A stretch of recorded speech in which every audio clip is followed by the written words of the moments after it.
اور تم لوگوں کو ان دونوں پر اللہ کے معاملے میں ذرہ رحم نہ آنا چاہیے اگر اللہ پر اور قیامت کے دن پر ایمان رکھتے ہو۔ دیکھو، اللہ پر ایمان رکھتے ہو اور قیامت کے دن پر ایمان رکھتے ہو تو ان دونوں کو سزا کے وقت ذرہ بھی تمہارے دل میں رحم نہیں آنا چاہیے، کیونکہ دوبارہ کوئی ایسا حرکت نہ کر بیٹھے۔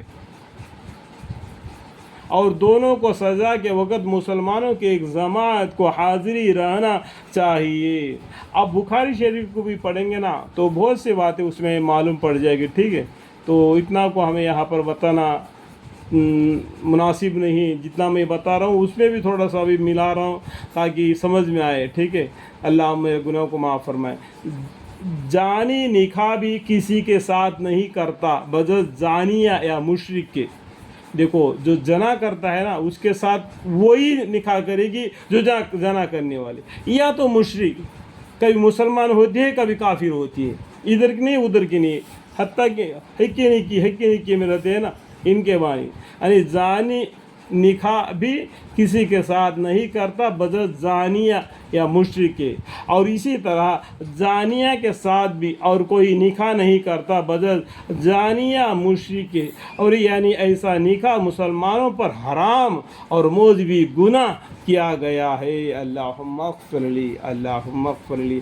آج امت کے عورتیں، آج امت کے مرد لوگ کس طریقے سے زندگی بسر کر رہے، اپنے آپ کو اپنے گریبان میں منہ ڈال کے دیکھے تو خود ہی آزمائے سکتے ہیں۔ اللہ ہمارے گناہوں کو معاف فرمائے۔ اللہم اغفر لی۔ جو جنا کی تہمت لگائے پاک دامن عورتوں کو اور پھر 4 گواہ اپنے دعوے پر نہ لا سکے تو ایسے لوگوں کو 80 درے لگاؤ۔ دیکھو، جنا کرتے ہیں نا اس کے لیے تو 100 درے ہے، اور کوئی عورت بالکل پاک دامن ہے اس کے اوپر یہ بہتان باندھ دیتا ہے کہ یہ گندی کام کری، تو اگر اس کے اوپر اس نے 4 گواہ کو لے کر آنا تو مسلمانوں کے سامنے اگر 4 گواہ کو نہیں لا گیا تو اس کو 80 درے مارنا تاکہ دوبارہ ایسا غلطی نہ کرے، اور ان کی کوئی گواہی کبھی قبول مت کرنا۔ اس کے بعد میں وہ انسان کبھی کسی کے بارے میں گواہی دیتا ہے تو اس کو گواہ قبول نہیں کرنا، کیونکہ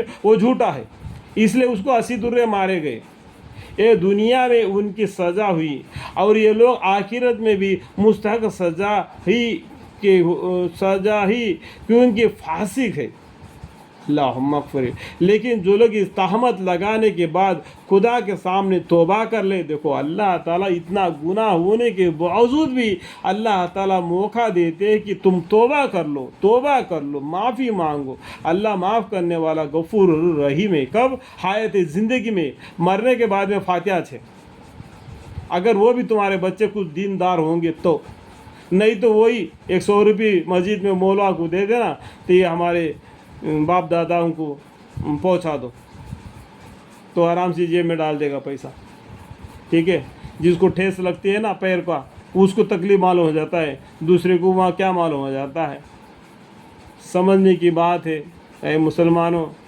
لیکن جو لوگ اس تہمت لگانے کے بعد خدا کے سامنے توبہ کر لے اور اپنی حالت کی اصلاح کر لے، سو اس حالت میں اللہ تعالیٰ ضرور مغفرت کرنے والا، رحمت کرنے والا ہے۔ الحمدللہ رب العالمین۔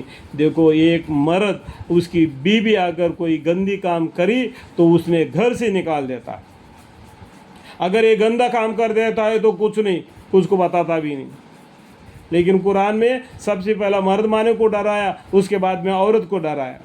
لیکن یہاں پر دونوں کو بھی اگر ایسا غلطی وہ لوگ کر بیٹھے، اللہ سے توبہ مانگے، اللہ تعالیٰ معاف کرنے والا، رحمت کرنے والا ہے۔ فَإِنَّ اللَّهَ غَفُورٌ رَحِيمٌ۔ اس لیے ہم بھی دوسرے کو گناہ کو معاف کر دینا تاکہ اللہ تعالیٰ ہمارے گناہوں کو بھی معاف فرمائے۔